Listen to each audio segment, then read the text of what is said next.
உங்கள் மீது அரசாங்கம் பல குற்றச்சாட்டுகள் முன்வச்சிருக்கு, என்ன சொல்லுவாருங்க?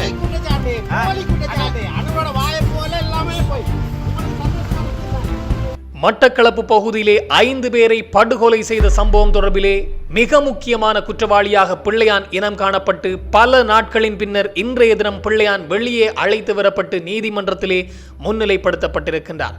மேலும் சோமரத்ன ராஜபக்சவனுடைய வாக்கு மூலம் இப்போது தமிழர்கள் தரப்பிலும் செம்மணி மனித புதைகுழி தொடர்பிலும் பல உண்மைகளை வெளிக்கொண்டு வந்திருக்கின்றது. மேலும் 2 மனித புதைகுழிகள் இருக்கின்றது நல்லூர் செல்கின்ற பாதையிலே என்ற விடயத்தை அவர் தெரிவித்திருப்பதாகவும் அவருடைய மனைவி ஊடகங்களுக்கு கருத்து தெரிவித்திருக்கின்றார். இந்த விடயங்கள் பற்றித்தான் இந்த தொகுப்பினூடாக முழுமையாக பேசப் போகின்றோம். அன்புறவுகளில் ஒருக்குமே வணக்கம். பிள்ளையான் பல நாட்களின் பின்னர் பிள்ளையான் மீண்டும் ஒரு முறை இப்போது வெளியே கொண்டு வரப்பட்டிருக்கின்றார். அதுவும் வெலிகடை சிறைச்சாலை கொழும்பிலிருந்து மட்டக்களப்பு வரையிலே அதியுயர் பாதுகாப்போடு பிள்ளையான் கொண்டு வரப்பட்டிருக்கின்றார். இன்றைய தினம் மட்டக்களப்பில் இடம்பெற்ற ஒரு நீதிமன்ற அமர்வு, மட்டக்களப்பு நீதவான் நீதிமன்றத்திலே அவர் முன்னிலைப்படுத்தப்பட்டிருக்கின்றார். ஆனாலும் அவர் எதிர்வருகின்ற 13ஆம் திகதி வரையிலே சிறையிலே விளக்கமறியலிலே வைக்கும்படி மட்டக்களப்பு நீதவான் நீதிமன்றமும் உத்தரவு பிறப்பித்திருக்கின்றது. ஏன் பிள்ளையான் மட்டக்களப்பு நீதிமன்றத்திற்கு கொண்டு வரப்பட வேண்டும் என்ன விடயம் என்று பார்க்கின்ற போது, கிழக்கு பகுதியிலே குறிப்பாக மட்டக்களப்பை சூழவுள்ள பகுதிகளிலே 5 பேர் கொலை, அதுவும் T-56 ரக துப்பாக்கியால் சுட்டு படுகொலை செய்யப்பட்டார்கள். 2008ஆம் ஆண்டு இடம்பெற்ற இந்த 5 பேர் படுகொலையிலே பிள்ளையான் 3வது சந்தேக நபராக இப்போது பெயரிடப்பட்டிருக்கின்றார். இதிலே எந்த காலப்பகுதி என்றால் 2008ஆம் ஆண்டு இடம்பெற்றிருந்தது. 5 பேர், அதிலே ஒரு போலீஸ் அதிகாரியும் அடங்குகின்றார் என்ற தகவலும் வெளியாகி இருக்கின்றது. இதிலே முதலாவது சந்தேக நபர் நாட்டை விட்டு தப்பிச் சென்று விட்டாராம். 2வது சந்தேக நபரும் குற்றத்தடுப்பு விசாரணை பிரிவினரால் கைது செய்யப்பட்டு அவர் பல நாட்களாக சிறை வைக்கப்பட்டிருக்கின்றார். 3வது சந்தேக நபரான பிள்ளையானும் கடந்த வருடம் கைது செய்யப்பட்டு பல நாட்கள், அதாவது 1 வருடங்கள் கடந்தும் பிள்ளையான் சிறையிலே இருக்கின்றார். பயங்கரவாத தடை சட்டத்திலே தடுத்து வைக்கப்பட்டிருக்கின்றார் பிள்ளையான். அது எதற்காக என்றால் அதுவும் ஒரு கொலை தொடர்பான விடயம்தான். குறிப்பாக கிழக்கு பல்கலைக்கழகத்தினுடைய துணைவேந்தர் ரவீந்திரநாத் அவர்கள் கடத்தப்பட்டு காணாமலாக்கப்பட்ட விடயம் சார்ந்தான் பிள்ளையான் தடுப்பு காவலில் வைக்கப்பட்டிருக்கின்றார். மேலும் பிள்ளையானிடம் நடத்தப்பட்ட விசாரணைகளிலே உயிர்த்த ஞாயிறு குண்டு தாக்குதல் தொடர்பான உண்மைகளையும் சொன்னார் என்ற அடிப்படையிலே பாராளுமன்றத்துக்குள்ளே பொதுமக்கள் பாதுகாப்பு அமைச்சர் தெரிவித்திருக்கின்றார். மேலும் பிள்ளையானுடைய 20 கொலைகள் தொடர்பாக உண்மைகள் இருக்கின்றது, 20 வழக்குகள் தொடர்பாக பிள்ளையான் வாக்குமூலம் வழங்கியிருக்கின்றார் என்ற அடிப்படையிலே பொதுமக்கள் பாதுகாப்பு அமைச்சர் ஆனந்த விஜயபால பாராளுமன்றத்துக்குள்ளே தெரிவித்திருக்கின்றார். அப்படியான ஒரு வழக்கிலே தான் இப்போது பிள்ளையான் மட்டக்களப்பு நீதிமன்றத்திற்கு கொண்டு வரப்பட்டிருக்கின்றார். குறிப்பாக கடந்த 15ஆம் தேதி மட்டக்களப்பு நீதிமன்றத்திலே குற்றத்தடுப்பு விசாரணை பிரிவினர் அங்கு இடம்பெற்ற 2008ஆம் ஆண்டு இடம்பெற்ற கொலைகள் தொடர்பாக அறிக்கை சமர்ப்பித்திருக்கின்றார்கள். இதில் 2008ஆம் ஆண்டு தை மாதம் 9ஆம் தேதி ஒரு கொலை ஒன்று இடம்பெற்றிருக்கிறது. குறிப்பாக மட்டக்களப்பினுடைய கல்லடி பகுதியிலே, மட்டக்களப்பு கல்லடி பகுதியிலே முருகன் ஆலயத்திற்கு அருகாமையில் இருக்கின்ற ஒரு மைதானத்திலாம் 2 பேர் சுட்டு படுகொலை செய்யப்பட்டிருக்கின்றார்கள். அதிலே ஒருவர் முன்னாள் போலீஸ் அதிகாரி என்று சொல்லப்படுகின்றது. இது T-56 ரக துப்பாக்கியால் தான் இந்த துப்பாக்கி சூட்டு சம்பவம் இடம்பெற்றிருக்கின்றது. இதிலே மிக முக்கியமான சந்தேக நபராக பிள்ளையான் பெயரிடப்பட்டிருக்கின்றார். அவரோடு சேர்ந்து ஏனைய 2 பேரும் பெயரிடப்பட்டிருக்கின்றார்கள். அடுத்த கொலை என்று பார்க்கின்ற போது மே மாதம் 22ஆம் தேதி அந்த கொலை இடம்பெற்றிருக்கின்றது. அதுவும் காத்தான்குடி பிரதான வீதியிலே, மட்டக்களப்பு காத்தான்குடி பிரதான வீதியிலே 2 பேர் சுட்டு படுகொலை செய்யப்பட்டிருக்கின்றார்கள். இந்த கொலையின் பின்னாலும் பிள்ளையான் இருக்கின்றார் என்ற உண்மை வெளிவந்திருக்கின்றது. பல ஆதாரங்கள் கிடைத்திருப்பதாக சொல்லப்பட்டிருக்கின்றது. கைது செய்யப்பட்டவர்களுடைய வாக்கு மூலமும் இதனை உறுதிப்படுத்தி இருக்கின்றது என்பது வெளிவந்திருக்கின்றது. அதான் மிக மிக முக்கியமான விடயம். அடுத்ததாக வவுனதீவு பகுதியிலே ஒரு இளைஞர் வீட்டிலிருந்து அழைத்து செல்லப்பட்டு சுட்டு படுகொலை செய்யப்பட்டிருக்கின்றாராம். அந்த விடயத்திலும் இந்த பிள்ளையானுக்கு தொடர்பு இருக்கின்றது என்ற அடிப்படையில் தான் இப்போது விசாரணைகள் தீவிரப்படுத்தப்பட்டு உண்மைகள் வெளிவந்ததனால் அதனுடைய அறிக்கையை குற்றத்தடுப்பு விசாரணை பிரிவு நீதிமன்றத்திலே சமர்ப்பித்திருந்தார்கள். இதற்கிணங்க இந்த குற்றவாளிகள் அல்லது பிரதிவாதிகளை நீதிமன்றத்திலே முற்படுத்தும்படி உத்தரவு வழங்கப்பட்டிருந்தது. கடந்த 15ஆம் தேதி அளவிலே ஏனைய நபர், அதாவது இந்த பிள்ளையான் தவிர்த்து ஏனையவர்கள் நீதிமன்றத்திலே முன்னிலைப்படுத்தப்பட்டார்கள். அவர்களுடைய வாக்குமூலமும் பதிவு செய்யப்பட்டிருந்தது.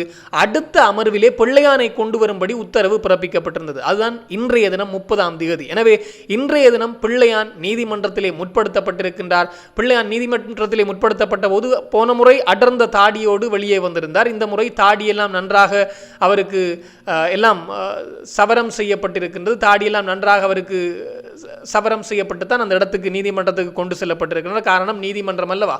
எனவே பிள்ளையான் நீதிமன்றத்திலே முன்னிலைப்படுத்தப்பட்டு அங்கே எதிர்வருகின்ற 13ஆம் திகதி வரையிலே, அடுத்த மாதம், அதாவது நாளை அடுத்த மாதம் ஆரம்பிக்கின்றது, அடுத்த மாதம் 13ஆம் திகதி வரையிலே பிள்ளையானை விளக்கமறியலிலே வைக்கும்படி உத்தரவு பிறப்பிக்கப்பட்டிருக்கின்றது.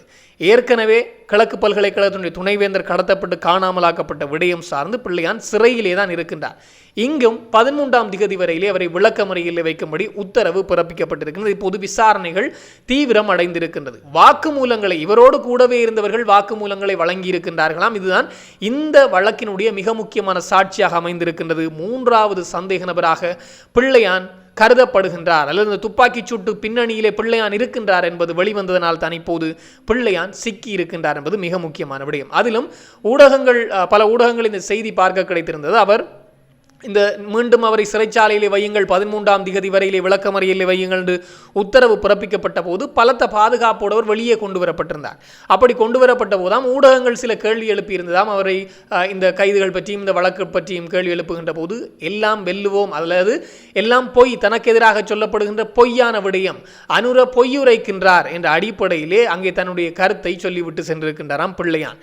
எனவே மிக விரைவிலே தான் வெளியே வருவேன் என்பதுதான் அவருடைய கருத்தாக இருக்கின்றது. அவர் நினைத்து விட்டார், இந்த கோட்டாபய ராஜபக்ச ஆட்சிக்கு வந்தவுடன் ஒரு ஆட்சி ஒன்று, அதாவது ஆட்சி புயல் ஒன்று மாறி இந்த குண்டு தாக்குதல், இஸ்லாமிய வெறுப்புணர்வை சிங்கள தேசியவாதிகள் மக்கள் மத்தியிலே விதைத்து ஒரு ஆட்சி மாற்றத்தை ஏற்படுத்தி இருந்தார்கள். அதற்கு முன்னர் புலிப்புரளி, அதற்கு பின்னர் இஸ்லாமியர்கள் மீதான ஒரு வெறுப்புணர்வை விதைத்து ஒரு ஆட்சி மாற்றத்தை ஏற்படுத்தி இருந்தார்கள். அந்த ஆட்சி மாற்றம் இடம்பெற்றவுடன் பிள்ளையானை சிறையிலே இருந்து தேர்தலிலே போட்டியிட செய்வதற்கான வேலைகள் எல்லாம் இடம்பெற்று, அதன் பின்னர் இந்த வழக்கு எங்களுக்கு தொடர விருப்பம் இல்லை என்ற அடிப்படையிலே சட்டமா அதிபர் திணைக்களம் கைவிட்டதனால் அவர் வெளியே வந்து விட்டார். பிள்ளையான் இந்த நல்லாட்சி காலத்திலே கைது செய்யப்பட்ட பிள்ளையான் வெளியே வந்து விட்டார். அப்படி ஒன்று நடக்கும் என்று எதிர்பார்த்து கொண்டிருக்கின்றார் போல் இருக்கின்றது பிள்ளையான். அதனால் தான் அவ்வளவு நம்பிக்கையாக அவர் சொல்லி சென்றிருக்கின்றார் போல் இருக்கின்றது. பொறுத்திருந்து பார்ப்போம் அவருடைய நம்பிக்கை எந்த அளவுக்கு வேலை செய்கின்றது என்பதை. மேலும் இந்த செம்மணி மனித புதைகுழி விடயம், இலங்கையிலே மிக பெரும் மனித புதைகுழியாக செம்மணி மனித புதைகுழி இப்போது மாறி இருக்கின்றது. அகழ்ந்தெடுக்கப்படுகின்ற மனித எண்புக்கூட்டு எச்சங்களிலே குழந்தைகளினுடைய மனித எண்புக்கூட்டு எச்சங்கள் தான் அதிகமாக வருகின்றது என்ற வேதனைக்குரிய செய்தியும் இப்போதும் மனவேதனையை பலருக்கு ஏற்படுத்தி இருக்கின்ற போதுதான் இது தொடர்பாக குறிப்பாக நீதி அமைச்சர் அந்த இடத்திற்கு சென்று பார்வையை மேற்கொண்டிருந்தார். இது உண்மையிலேயே இராணுவம் தான் குற்றமிழைத்ததென்றாலோ அல்லது குற்றமிழைத்த தரப்பு கடுமையாக தண்டிக்கப்படுவார்கள் விசாரணைகளின் பின்னர் என்ற விடயத்தை சொல்லிவிட்டு சென்று விட்டார். எனவே இப்போது இந்த செம்மணி மனித புதைகுழி தொடர்பாகவும் கிருசாந்தி படுகொலை வழக்கினுடைய 1வது சந்தேக நபராக கருதப்பட்டு மரண தண்டனை விதிக்கப்பட்டிருக்கின்ற லான்ஸ் கோப்ரல் சோமரத்ன ராஜபக்சனுடைய கருத்தானது இப்போது தீவிரமாக தமிழ் ஊடகங்களிலே அதிகமாக பேசப்படுகின்றது. என்ன விடயம் என்று பார்க்கின்ற போது, கடந்த வருடம் சோமரத்ன ராஜபக்சனுடைய மனைவி விஜய விக்ரம ஜனாதிபதி அனுரகுமார் திசாநாயக்கவுக்கும் மனித உரிமைகள் ஆணைக்குழுவுக்கும் ஒரு கடிதம் ஒன்றை எழுதியிருந்தார். குறிப்பாக தன்னுடைய கணவரை தண்டிக்கின்றார், அதாவது தன்னுடைய கணவர் அந்த குற்றத்தை செய்யாமல் தண்டனையை அனுபவித்து வருகின்றார், எனவே இது தொடர்பாக உண்மையான விசாரணைகளை மேற்கொள்ள வேண்டும். எனவே அந்த குற்றத்தை, கிருசாந்தி படுகொலை குற்றத்தை மேற்கொண்டிருந்தது கிருசாந்தி உட்பட அவருடைய குடும்ப உறுப்பினர்கள், அயலவர்கள் என்று படுகொலை செய்யப்பட்ட விடயத்திலே அந்த குற்றத்தை இழைத்தவர்கள் தப்பிவிட்டார்கள், ஆனால் அந்த இடத்திலே இருந்தது என்ற போர்வையிலே தன்னுடைய கணவர் தண்டிக்கப்பட்டு விட்டார் என்ற அடிப்படையில் அவர் ஊடக சந்திப்புகளே சொல்லி வந்த விடயம். தன்னுடைய கணவரை சந்திக்கின்ற போது இன்னும் பல உண்மைகளை அவர் சொல்லியிருந்தாராம். குறிப்பாக இந்த செம்மணி மனித புதைகுழி மாத்திரமல்ல, இந்த செம்மணி சந்தியிலிருந்து அங்கே ஒரு சைவ ஆலயம் ஒன்று இருக்கின்றது, சிறிய சைவ ஆலயம் ஒன்று இருக்கின்றது, அதிலிருந்து நல்லூர் போகின்ற பாதை, அதை சூழ உள்ள பகுதிகளிலே மேலும் 2 மனித புதைகுழிகள் இருக்கின்றது என்பதை சோமரத்ன ராஜபக்ச குறிப்பிட்டிருந்தாராம். இதற்கு முன்னரும் அவர் அடையாளம் காட்டியதன் அடிப்படையிலே 15 மனித எலும்புக்கூட்டு எச்சங்கள் முதலும் மீட்கப்பட்டிருக்கின்றதாம் சந்திரிகா காலத்திலே. அப்படி மீட்கப்பட்ட மனித எலும்புக்கூட்டு எச்சங்கள் தொடர்ந்து மேலும் அகழ்வு பணிகளை மேற்கொள்கின்ற போது அங்கே வேறொன்றும் இல்லை என்ற அடிப்படையில் எல்லாத்தையும் இழுத்து மூடிவிட்டார்கள். ஆனால் எத்தனையோ வருடங்கள் கடந்த 20 வருடங்கள் கடந்த பின்புதான் மீண்டும் செம்மணி மனித புதைகுழி என்ற ஒன்று வெளியே வந்து, அதுவும் இந்த சித்துபாத்தி இந்த சைவ மயானத்திற்கு அருகாமையிலேயே அந்த மனித புதைகுழி வெளியே வந்து இலங்கையின் மிக பெரும் மனித புதைகுழியாக இப்போது வளர்ச்சி அடைந்து வருகின்றது என்பது மிக முக்கியமான விடயம். அதைத்தான் அன்றே சோமரத்ன ராஜபக்ச போன்ற தரப்புகள் அங்கே சொல்லி இருக்கின்றது. ஆனால் அசண்டை இனமாக அரசு கடந்து போய்விட்டது. அதை கிண்டினால் தாங்கள் தான் சிக்குவோம் என்பதை உணர்ந்து கொண்டு அவர்கள் அதனை கடந்து போய்விட்டார். விட்டார்கள். அவருடைய மாமாவெல்லாம் அங்கே இராணுவ தளபதியாக இருந்த காலகட்டம் இருந்தது, சந்திரிகாவுடைய மாமாவெல்லாம். எனவே இந்த சூழ்நிலையிலே தான் இப்போது சோமரத்ன ராஜபக்சவனுடைய அந்த கருத்து கவனத்தை ஈர்க்க ஆரம்பித்திருக்கின்றது. மீண்டும் ஒரு முறை அவருடைய மனைவி ஊடக சந்திப்பு ஒன்றை நடத்தி இருப்பதாக தமிழ் ஊடகங்களில் இந்த செய்தி பார்க்க கிடைத்திருந்தது. குறிப்பாக 1996 ஆண்டு காலப்பகுதியிலே யாழ் குடாநாட்டிலே இராணுவம் செய்த மிக பெரும் மோசமான விளைவுகளினுடைய விளைவுதான் இந்த செம்மணி மனித புதைகுழி போன்ற விடயங்கள் என்றும், இதே போன்று இன்னும் பல மனித புதைகுழி இருக்கின்றது, அதுவும் இன்னும் 2 மனித புதைகுழி செம்மணி நல்லூர் வீதியிலே இருக்கின்றது என்ற அடிப்படையில் அவர் குறிப்பிட்டிருப்பதாகவும், இந்த விடயத்தை நீதியான ஒரு விசாரணையினூடாக, அதாவது சுயாதீன விசாரணை ஒன்றினூடாக, சர்வதேச விசாரணை ஒன்றினூடாக இதனை வெளியே கொண்டு வர வேண்டும் என்றும், இதை அரசாங்கத்திற்கு தெரியப்படுத்துகின்றோம், ஜனாதிபதி அனுரவுக்கு தெரியப்படுத்துகின்றோம் என்ற அடிப்படையிலும் குறிப்பிட்டிருக்கின்றார்கள். ஆனால் இவருடைய கருத்து இன்னும் கேட்கப்படவில்லை என்பது மிக முக்கியமான விடயம். அன்றே இவர் தரப்பு சொல்லியிருந்தது இன்னும் பல மனித எச்சங்கள் இங்கே இருக்கின்றது என்று. ஆனால் இன்று அந்த காலப்பகுதியிலே அதனை கண்டுகொள்ளவில்லை, அப்படியே மூடி மறைத்து விட்டார்கள். அது பல காலங்கள் கடந்த பின்புதான் இப்போது இந்த சித்துப்பாத்தி மனித புதைகுழியாக வெளியே வந்து கொண்டிருக்கின்றது, செம்மணி மனித புதைகுழியாக. இப்போதும் அவர் சொல்கின்றார் மேலும் 2 மனித புதைகுழிகள் இருக்கின்றது, எனவே அதை விசாரணைகளினூடாக வெளியே கொண்டு வாருங்கள் என்று. ஆனால் இந்த அரசாங்கமும் அதை பெரிதாக கண்டுகொள்ளவில்லை, அவருடைய கருத்தை கண்டுகொள்ளவில்லை. ஏன் தமிழர்கள் தரப்பு அந்த சந்தர்ப்பங்களிலே மாத்திரம் போராட்டங்களை மேற்கொள்கின்றார்கள், அதனை முன்னகர்த்தி செல்கின்றதற்கு தமிழ் அரசியல் தரப்பு அதனை முன்னகர்த்தி செல்கின்றதற்கு ஏதும் செய்கின்றார்களா என்றால் அது ஒரு மிக பெரும் கேள்விக்குறியாக மாறியிருக்கின்றது. அது வெறும் ஆர்ப்பாட்டம் போராட்டத்தோடே நின்று விடுகின்றதோ என்றொரு எண்ணமும் எழ ஆரம்பித்திருக்கின்றது. எனவே சோமரத்ன ராஜபக்ச தரப்பு குறிப்பிட்டிருக்கின்றதாம், சிறையில் இருந்து கொண்டு தன்னை ஒரு சுயாதீன சாட்சியமாக விடுவிப்பதற்கு தமிழர்கள் தரப்பு முன்வர வேண்டும் என்ற அடிப்படையிலும் சுயாதீன விசாரணையினூடாகத்தான் இந்த உண்மைகள் வெளிக்கொண்டு வரப்படும் என்பதையும் சொல்லியிருக்கின்றார். காரணம், இலங்கைக்குள்ளே நடக்கின்ற எந்த ஒரு விசாரணையிலும் நீதி கிடைக்கப் போவதில்லை. காரணம், கண்ணூடாகவே நாங்கள் பார்க்கின்ற விடயம், அதாவது மன்னார் சதோசா மனித புதைகுழி பல வரலாற்றுக்கு முற்பட்டது என்று அப்படியே மூடி மறைத்து விட்டார்கள். ஆனால் அதற்குள்ளே மீட்கப்பட்ட சில சான்று பொருட்கள் சொல்கின்றது இது இந்த காலத்திற்குரியதுதான். அதாவது இங்கே குறிப்பாக 83ஆம் ஆண்டுக்கு பிற்பட்ட காலப்பகுதிக்குரியதுதான் என்பதை அங்கே சொல்கின்றதாம். ஆனால் எண்புக்கூடுகளை ஆய்வு செய்த போது அது குறிப்பாக சங்கிலிய மன்னன், 2ஆம் சங்கிலி மன்னன் காலத்துக்குரியது என்ற அடிப்படையிலே சொல்லிவிட்டார்களாம். இது எந்த அளவுக்கு நியாயமானது என்று தெரியவில்லை.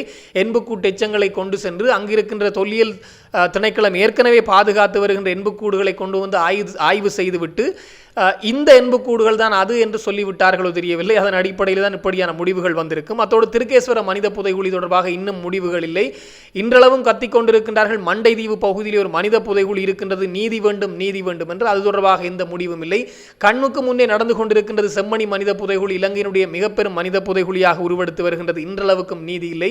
கொக்கு தொடுவாய் மனித புதைகுழி விடயத்திலே அதாவது அந்த விடயத்தை முன்னகர்த்தி சென்று கொண்டிருந்த நீதிபதி கூடி கடுமையாக எச்சரிக்கப்பட்டு அவர் நாட்டை விட்டு தப்பியோடு எங்கிருக்கின்றார் என்ற நிலை தெரியாதிருக்கின்றது. எனவே இப்படியாக உள்ளக பொறிமுறை ஊடாக அல்லது இலங்கைக்குள் இடம்பெறுகின்ற விசாரணையிலே சோமரத்ன ராஜபக்சவுக்கே நம்பிக்கை இல்லை என்பதுதான் மிக முக்கியமான விடயம். அவர் ஒரு இராணுவ வீரராக இருந்தார், இராணுவ சிப்பாயாக இருந்தார்.